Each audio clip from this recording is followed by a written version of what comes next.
या पवित्र दीक्षाभूमीवर जे बांधकाम होत आहे, विकासाच्या नावाखाली हा जो शासन अजेंडा राबवत आहे, या अजेंडाला विरोध करण्याकरिता या ठिकाणी हजारो भीमसैनिक या ठिकाणी आलेले आहेत। या भीमसैनिकांचा उद्रेक जर मोठ्या प्रमाणावर झाला तर वेगळं काम होईल, हा इशारा या ठिकाणी आमचे भीमसैनिक देत आहेत। लांब दुरून हे भीमसैनिक आलेले आहेत।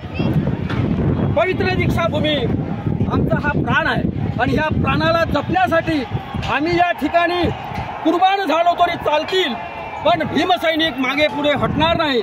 आणि त्यामुळं मी भीमक्रांती यूट्यूब चॅनलमध्ये या सर्व भीमसैनिकांचं खूप खूप खूप खूप अभिनंदन करतो आणि त्यांच्या ज्या भावना आहे, त्यांच्या ज्या वेदना आहे, त्यांची जे समस्या आहे हे सरकारपर्यंत गेली पाहिजे, म्हणून या भीमक्रांती यूट्यूब चॅनलच्या वतीनं काही मान्यवरांच्या ह्या रोखठोक प्रतिक्रिया या ठिकाणी आपण जाणून घेणार आहोत। या ठिकाणी महिला सुद्धा उपस्थित आहे आणि ह्या महिलांचा बुलंद आवाज तिथपर्यंत सरकारच्या कानावर पडला पाहिजे। ह्या बैऱ्या सरकारला जागा करण्याचं काम बाबासाहेबांचे अनुयायी आणि बाबासाहेबांच्या भगिनी, बाबासाहेबांच्या वागिनी ह्या 100% करतात असं मला मनोमन वाटते। आपण या ठिकाणी मान्यवरांच्या प्रतिक्रिया घेऊया। साहेब जय भीम। आपण कुठून आलेला आहात? आम्ही यवतमाळहून आलेलो आहोत। यवतमाळ ही आंबेडकरी चळवळीची भूमी आहे आणि या दीक्षाभूमीवर जे बांधकाम होत आहे याबद्दल तुमचं काय मत आहे? 14 ऑक्टोबर 1956ला बाबासाहेबांनी ही नागगावची नागभूमी या ठिकाणी निवड झाल्यानंतर 5 लाख लोकांनी या ठिकाणी धम्मदीक्षेचा फार मोठा भव्य दिव्य सोहळा या ठिकाणी झालेला आहे आणि तेव्हापासून भारतातले कानाकोपऱ्यातील लोक या ठिकाणी आपल्या धम्मचक्र परिवर्तन दिनी या ठिकाणी येत असतात। पाय ठेवायला सुद्धा जागा नाही राहत या ठिकाणी आणि हे जे पार्किंग आज या समितीनं घेतलेलं आहे हातात, हे पार्किंग कितपत योग्य आहे या गोष्टीचा सर्व देशात संदेश गेलेला आहे। देशातून लाखो लोक या ठिकाणी आज आलेले आहे। जोपर्यंत हे काम बंद होत नाही तोपर्यंत हे आंदोलन चालूच राहणार आहे। हजारोच्या संख्येने या ठिकाणी भीमसैनिक येऊन आपल्या आंदोलनात सहभाग दर्शवत आहे। सर्व आपले भीमसैनिक, महिला, भगिनी, लहान बालक सुद्धा याच्यात सामील झालेले आहे आणि आपण या ठिकाणी यूट्यूबच्या माध्यमातून सर्व बातमी ही पूर्ण देशभर पसरावी, त्यामुळे तुमचं स्वागत आणि अभिनंदन। धन्यवाद साहेब, तुम्ही खूप चांगले विचार या ठिकाणी व्यक्त केलेले आहेत। मला आमच्या भगिनीला सुद्धा विचारा असं वाटते की काही तुम्ही कुठून आलेले आहात? तुम्ही नागपूरहून आले म्हणजे इथलेच आहात। ही घटना तुम्हाला कधी माहीत पडली? आता 1-2 दिवस आधी, 1-2 दिवस माहीत पडलेली आहे। पण मी म्हणते इथे आजूबाजूला राहणार लोकांनी हे एवढं खोदलं तरी कसं काय माहित नाही पडलं समितीच्या लोकांनी? हाच मोठा मुद्दा आहे। इतका बांधून झाल्यावर हजरही नाही आपल्या लोक पहिल्या का वाचतील म्हणून। बरं ताई, जर समजा हे बांधकाम आजपर्यंत ठीक आहे, पण जर उद्या चालू केलं आजही ठीक नाहीये ना उद्याही ठीक नाहीये, ठीक होणार नाही। यासाठी तुम्ही काय करणार आहे? महिलांचा लढा कधी उभारणार आहात? उभारू, सगळ्या महिला तयार झाल्या की आम्ही तुम्ही तयार करणार आहात, पण इथे बांधकाम होऊ देणार नाही अशी तुमची भावना आहे। दीक्षाभूमीची सगळी शान घेतली। बिलकुल बिलकुल, दीक्षाभूमीची शान वाचवण्यासाठी तुम्ही मैदान उतरलेले आहेत। काका जय भीम। कुठून आलेले आहात तुम्ही? तुम्ही नागपूरचेच आहात। या ठिकाणी कसे आता काय हे पार्किंग तुम्हाला बिलकुल नकोच आहे? बिलकुल पार्किंग नको आहे, बिलकुल। ताई, तुमचं या समितीबद्दल काय मत आहे? तुमचं या समितीबद्दल काय मत आहे? बदलत राहायला पाहिजे आणि आंबेडकरी अनुयायाला विश्वास घेतला पाहिजे। विश्वासात घेऊन सगळ्या गोष्टी झाल्या पाहिजे। नागपूरवाल्यांची समिती नाही, हो, ऑल इंडियाची आहे। इंडियातला प्रत्येकाला चान्स द्यायला पाहिजे आणि सगळ्यांना मिळाली पाहिजे ती। सर्वांना मिळाली पाहिजे, बरोबर आहे। आणि विशेष म्हणजे हे काय जे आहे ना सुरू, ते सौंदर्यकरणीच्या नावाखाली राजकारण आहे। राजकारण नको। आमचं हे जे आहे ते हे आमचं एक पवित्र स्थळ आहे आणि ह्या पवित्र स्थळासाठी अशी काही आम्हाला ही घ्यायला लावत आहे ती भूमिका, तर ही भूमिका त्यांची योग्य नाही। आणि याच्यासाठी आपण त्यांच्याशी बोललेलो आहे, आता झालेलं आहे. तर त्यांनी सांगितलं की आम्ही लेखी देत आहोत. आम्ही बोललो त्यांच्याशी की तुम्ही जोपर्यंत लेखी देणार नाही, इथे सगळ्यांच्या पुढे वाचून दाखवणार नाही, तोपर्यंत हे काम जाणार नाही, इथून जाणार नाही. तर त्यामुळे आता ते काही लोक गेलेले आहेत तिथे आतमध्ये त्यांच्या सोबत. आता काय ठरतंय म्हणून आम्ही इकडे बघायला आलो प्रत्यक्षदर्शी. तर मला तर वाटतं की हे व्हावं, पण अशा गोष्टी होऊ नये की ज्यामुळे आमच्यामध्येच आम्ही चिघळल्या जाऊ आणि आमच्या कामाची विभागणी होईल, आपले कामं सोडून आम्ही येऊ.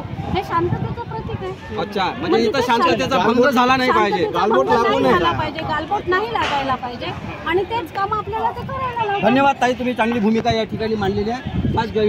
जय भीम. आपण कुठे आहेत का? अच्छा, इथे जे बांधकाम दिसत आहे याबद्दल काय मत आहे तुमचं? म्हणजे अवाजवी आहे, गैर आहे हे काम. मग हे गैरवाजवी काम बंद करण्याकरिता तुमची भूमिका समता सैनिक दलाच्या वतीने कोणती घेतलेली आहे? अच्छा, काहीच हे नाही आहे. इथं जीवहानी होऊ शकते, काही होऊ शकते, जीवहानी पण होऊ शकते. म्हणजे हे काम आम्हाला होऊ द्यायचं नाही. जे शांतीचं जे प्रत्येक आम्ही हे केलेलं आहे ते शांतीत राहिली पाहिजे आमचे म्हणणं आहे. अच्छा, म्हणजे चांगली भूमिका तुम्ही या ठिकाणी मांडली आणि हे कामकाज बंद झालं पाहिजे यासाठी काका जय भीम. समता सैनिक दलाला इथून जेव्हा बाहेर काढलं तर त्या यवतमाळच्या समता सैनिक दलांनी YouTube, WhatsApp याच्यावर का बरं टाकलं नाही? हे एवढं बांधकाम झाल्यावर आम्हाला कळलं की त्याचं काम नव्हतं का, समता सैनिक दलाचं काम नव्हतं का? हे मीडिया जे आहे गव्हर्नमेंटची मोदी मीडिया झाली आहे.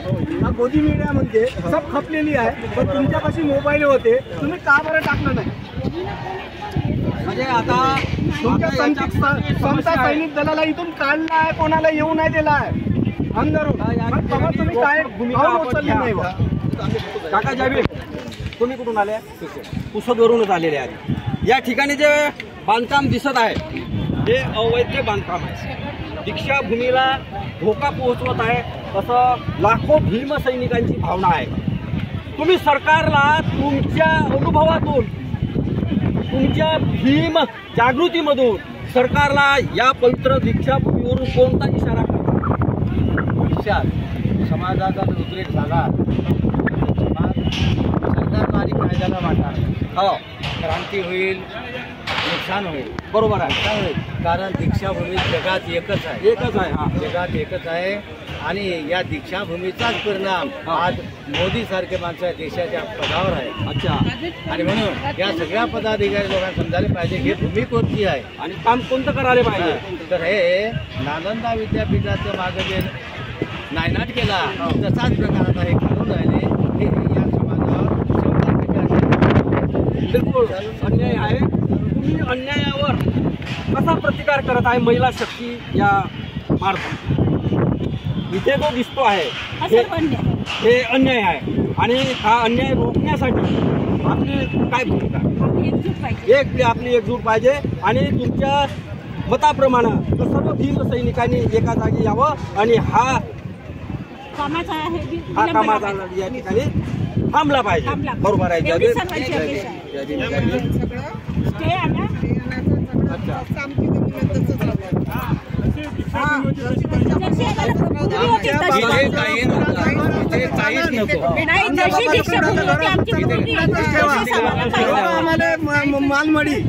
मालमाडी नको आहे आणि या ठिकाणी ज्या पण ताई आलेल्या आहेत, तुम्ही कुठून आले आहेत?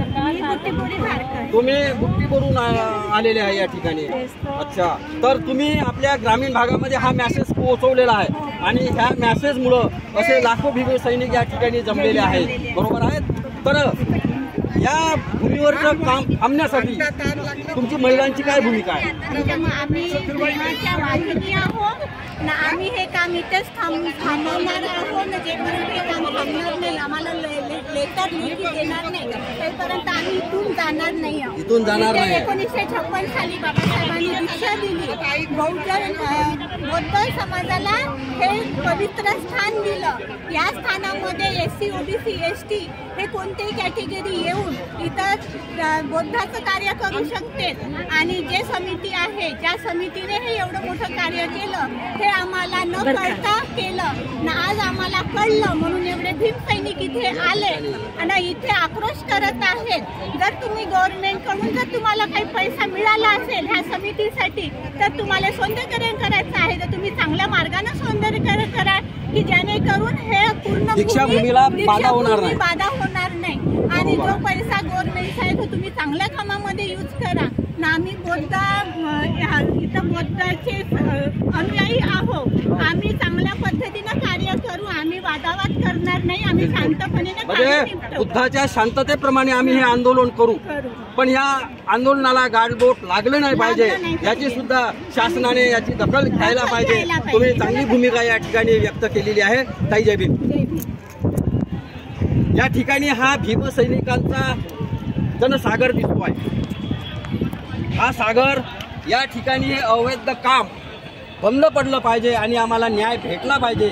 या ठिकाणी हा लढा आहे, तुम्ही सुद्धा या लढ्यामध्ये सामील झालेले आहात। तुमची भूमिका काय आहे?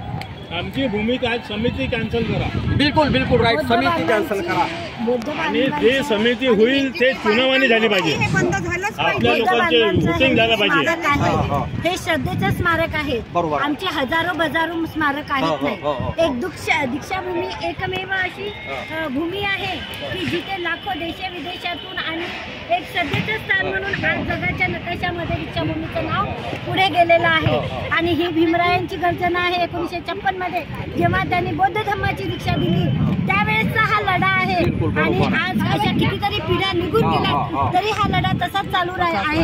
आज आमचे 14 ऑक्टोबरला जे बांधव येतील ते कुठे राहतील? त्या 14 ऑक्टोबरच्या बांधवांसाठी यांनी जागेची व्यवस्था केली नाही, परंतु हे यांनी आपल्या स्वतःच्या सोयीसाठी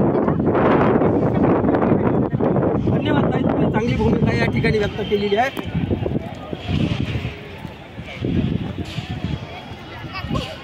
सर जय भीम। या भीमक्रांती यूट्यूब चॅनलमध्ये आपले खूप खूप स्वागत आहे। या ठिकाणी मॅडम स्टॉप करा।